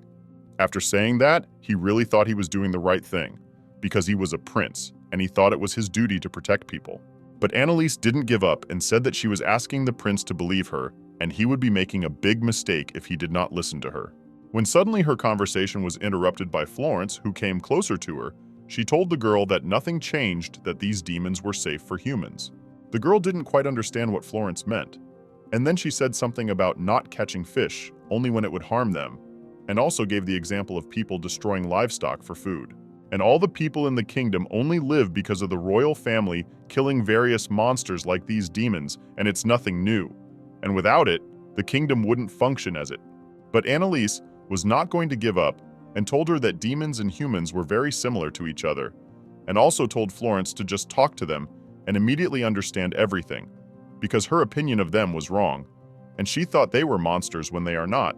Suddenly Mr. Claus entered their conversation and said that how dare Annalise defend these creatures, and what on earth was she up to, for he thought it was no use. In the conversation, he immediately remembered that the girl had decided to marry the Duke, and many people even talked about him controlling the monsters. He also added that maybe the girl was planning a rebellion against the royal family with the help of these demons since she was so protective of them. She was completely bewildered and shouted, saying that how could he say that about her since she just wanted to protect defenseless creatures. In the rush of an emotional conversation and her emotions, she accidentally caught Florence's hand in hers, whereupon she pushed it a little away from her. The girl went at once to the prince, and he asked her if she was all right, after which the girl asked Annalise to calm down, for she was at her wit's end. She realized that the conversation was getting out of hand and she didn't want it to come off that way, but was taken a little differently, and told the lady not to dare approach them, nor to touch Florence. When the girl came even closer, he cried out and told her she didn't belong with her anymore. Much Mistress said that they had only bumped into each other slightly, and she hadn't done anything bad to her and intentionally, and also told him that there was no reason to worry about her. Well, Mr. Klaus said that the girl used the magic of darkness, and it takes away the light from all living things, and because of this magic, life itself is withering away. After these words, he approached Florence and told her that he had been wrong to let her go and should have kept her close to him.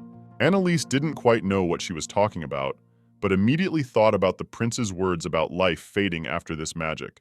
The prince said that compared to the lady, the monsters weren't even that bad, and told Florence, who was nearby, not to worry because even if the girl had the power that embraced life, he would be able to use his light magic to help her. At that moment, the girl remembered that she had used magic before, but had not known before that her magic was capable of taking a life. And she realized that they had quite terrifying powers that could do real harm. But still, she said that she hadn't harmed anyone and had no such intentions.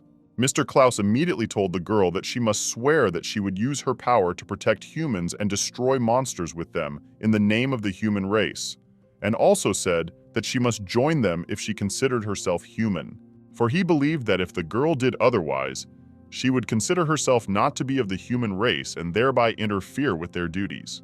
But Annalise told him once again that she thought they were innocent of anything and she wasn't going to do it.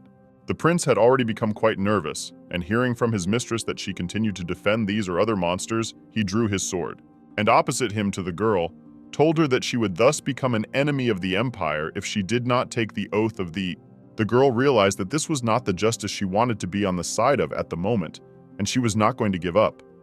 She once again turned to Florence and asked her to think about her words. She also said that she had to understand everything and now she was not thinking at all like she really was. But Florence would not listen to her conversation to the end and told her to stop, and called her a wicked woman. Florence added that let the girl behave herself since she was a villain and didn't seem to trust her words at all. At this point, Annalise was shocked that absolutely no one wanted to trust her, and she didn't know what to do next. But in the course of their conversation, the prince began to shout and chase the girl away, for she had come nearer to Florence, and he was trying to keep her at quite a distance. Well, the girl did not expect that he would raise his sword at her, and it already went beyond all limits as suddenly she heard nearby some steps in her direction, when suddenly the Duke appeared from the corner and covered her with his cloak so that the prince would not dare to strike her with his sword. After he immediately saw the prince put away his sword, he told him that how dare he swing his sword at his bride.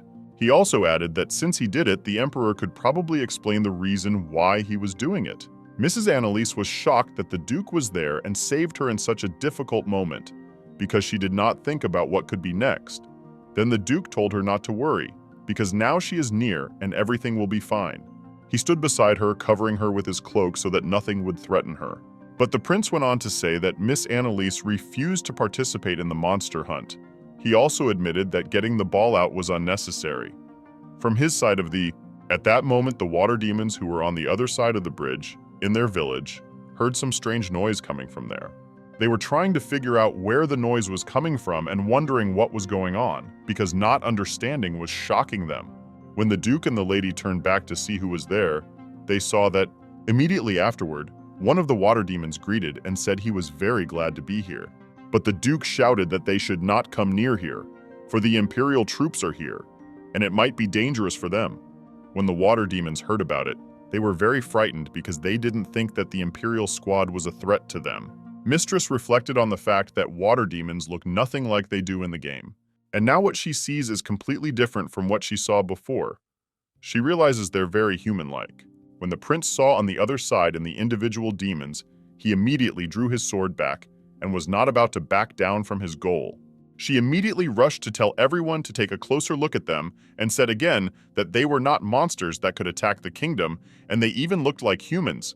She continued to assure everyone that they were quite safe and said that there was no need to kill them. But Florence still said something about how even if they look like humans, they still aren't. And that's a major difference that's enough to destroy them. After these words, he at once said that in this way, and by long talks, they would come to nothing, and said to his knights who were behind him that they should pay no attention to them and move forward. The lady at this moment looked at the Duke and thought about what to do in this situation, because she realized that the prince and Florence didn't want to listen to her at all. It was at this point that the girl realized that she needed to use her magic to stop, and she began to conjure up. As suddenly after a moment, the prince and his subordinates stopped seeing everything around them, the girl enchanted the space around them so that they could escape safely from there. At this moment, while the spell is still working, the girl and the Duke ran to the other side of the bridge to get away from the royal guard. Well, before she ran away, she turned around and saw the light of Florence begin to leave her, and Florence began to shout in their wake that the water demons would not let themselves be deceived, and the mistress would lie to them. At this time, the prince said that the rumors about the Duke turned out to be true, and also Annalise's dark magic would also bring them trouble as well. He shouted after them that they could both be a serious problem for the empire, and the Duke heard those words.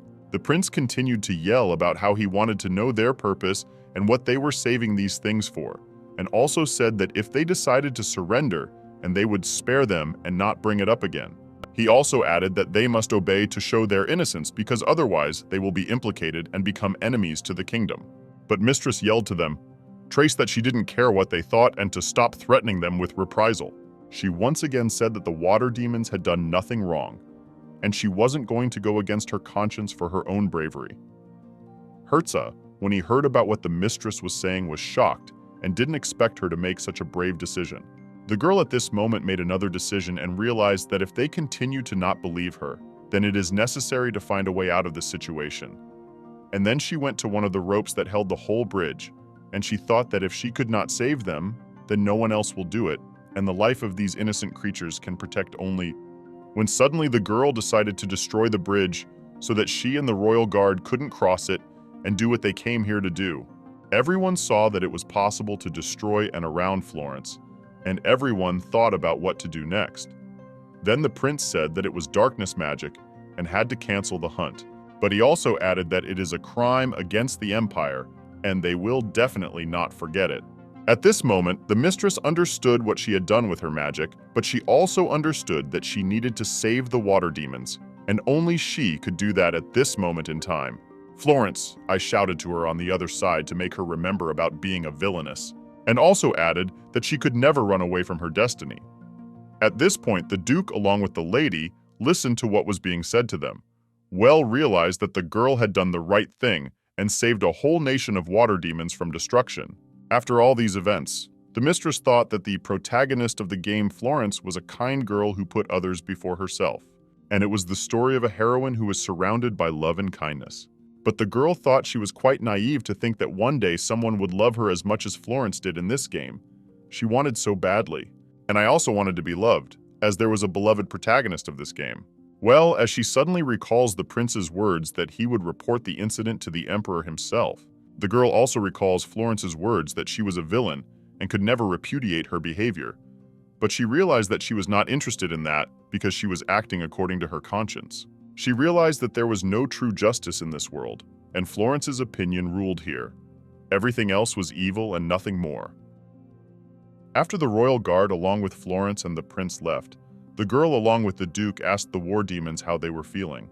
They were all so happy to receive so much help, and there is no telling what could have happened if it wasn't for the girl and her good intention. Her kindness they will remember for a long time to come. The guy warned that even though it would be inconvenient for a while, it was better if they didn't repair the bridge for their own safety. It was important, and of course the water demon understood everything. He promised he would follow all instructions. Then, others began to remember that before this there were already cases when the demons entered the human territories were mistaken for monsters. But in this case, to attack like this, it is too much. They would not be able to cope on their own. The Duke is not going to give up on this problem. He plans to talk it over with the Emperor at a meeting, and if he can get control of these lands, then this sort of thing won't happen again. The girl noticed a slight dislike for everyone around him in his voice. He thought half-prince. He seems to dislike people a lot, and it's very apparent. It's interesting to find out what the reason is, what can be done about it. But for now, it's time to say goodbye and go back. The little water demons are so reluctant to say goodbye that they even offer to stay with them. The children have no words to describe how grateful they are for their protection. They want to give all they have. The girl has even found pearls from their lake, though in her opinion it is far from enough, but they cannot pay more yet. And then comes the grandfather, who laughed a little at the situation. He explained to his grandchildren that this girl is an aristocrat, and such pearls have no value for her. The lady pretended not to hear it. She thanked the children sincerely. It didn't matter what they wanted to give her and how much. What mattered was that they did it according to their abilities. It was much more valuable than some expensive gifts. She really liked not even the pearls themselves, but the kindness of the children who will become very good people in the future. They are lovely, and if there was a chance to stay, she would have loved to spend a little more time with them. Of course, the girl kept the pearl. She accepted it, and decided that she would keep it for the rest of her life. And if possible, she would try to carry it with her as a memory. Not even they had expected this.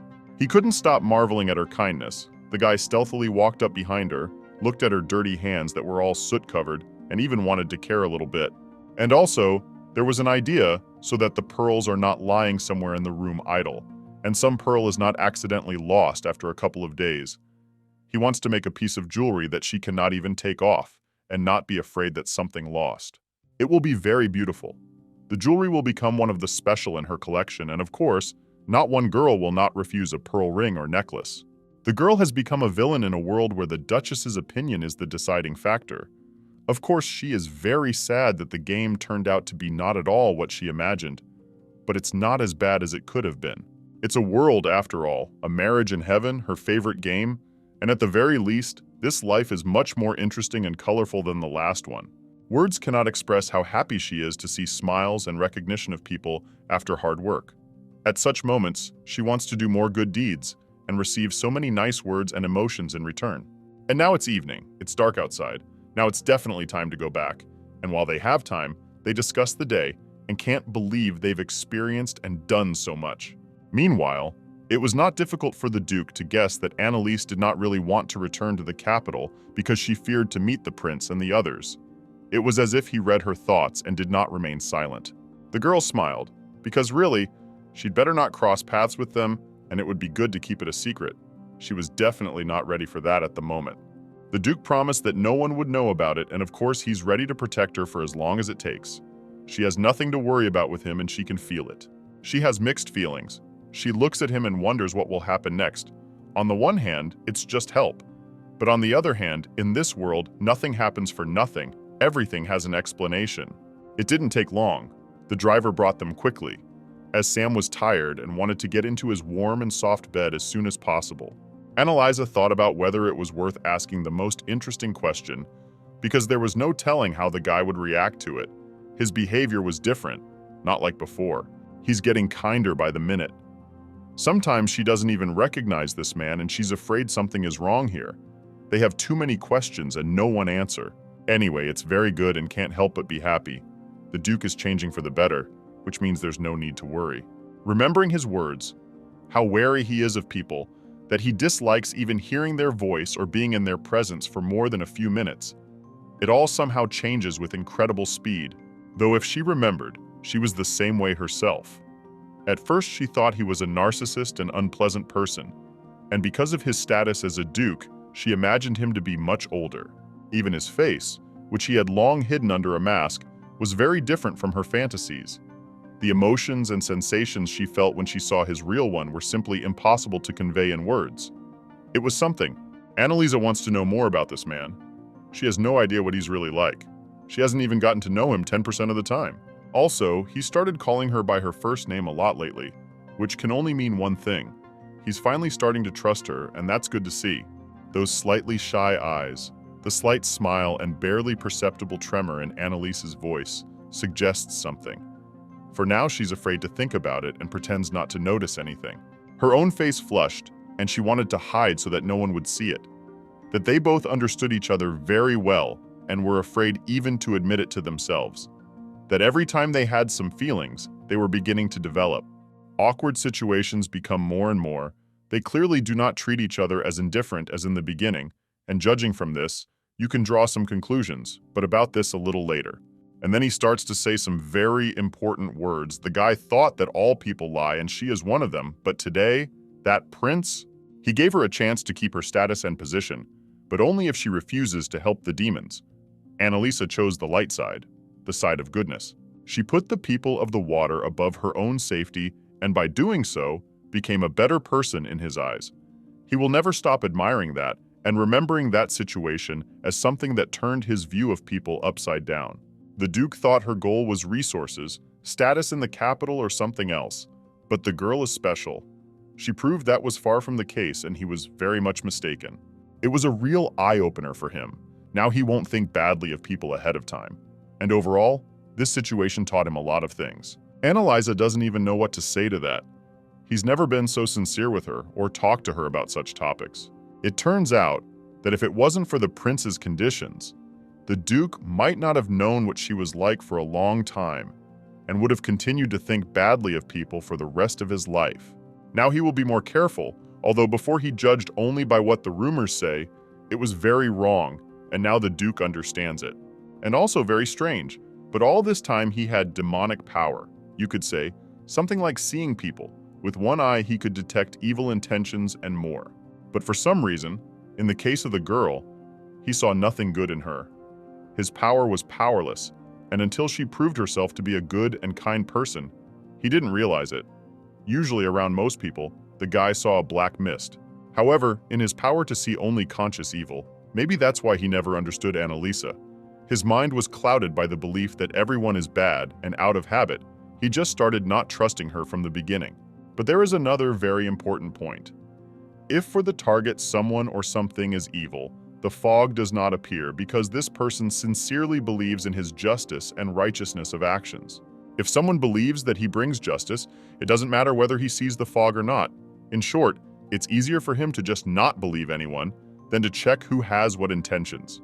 Let today's situation gave him a lesson. His power he still trusts. The guy is not afraid to admit it because most likely the girl was just an exception. Neither of them had noticed how this conversation had dragged on for an hour. They had ceased to notice time, though they could barely find the strength to keep their eyes open and stand on their feet. These looks speak for themselves. There is so much to see in them. Countless questions, admiration, awkwardness, and little else. For example, now the two of them are silent, but at the same time, they understand each other perfectly well without words. They are superfluous here, especially since everything has already been said. Meanwhile, the Duke finally stopped in time and remembered that everyone was tired.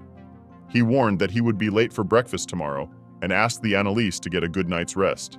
The day had gone and ended better than she had expected. Only pleasant feelings remained, and now it was safe to go to her room. The main conclusion today is that the Duke is much kinder than he appears at first glance, and what he tries to appear to be, he is very soft and good on the inside, and so far he has only let her find out. Imperial capital. 15 years ago from the morning, everyone is discussing the exciting topic. The eldest daughter of the emperor came to the ceremony, who was long ago thought to be dead. She had a serious illness. No one thought she would live even one more year. What rumors did not spread? Someone believed that she was attacked by monsters in the forest. Someone thought that she had a disease, and someone even said that she gave birth to her child from a monster. Sounds fantastic, but people believed it. If you give them an excuse to discuss someone's life, they will gladly discuss it every day. When a girl was pregnant, her child was hated immediately. It was not even born. The boy was doomed to a hard fate, and as soon as he and his mom arrived at one event, he heard a bunch of whispers, and then a lull. No one understood why he looked normal and didn't look like a beast. People didn't hide their surprise and thought it was okay to say it right in front of him. Only a few of them were polite and at least tried not to discuss him in his presence. The boy from the first seconds felt discomfort and did not understand why there was such injustice around.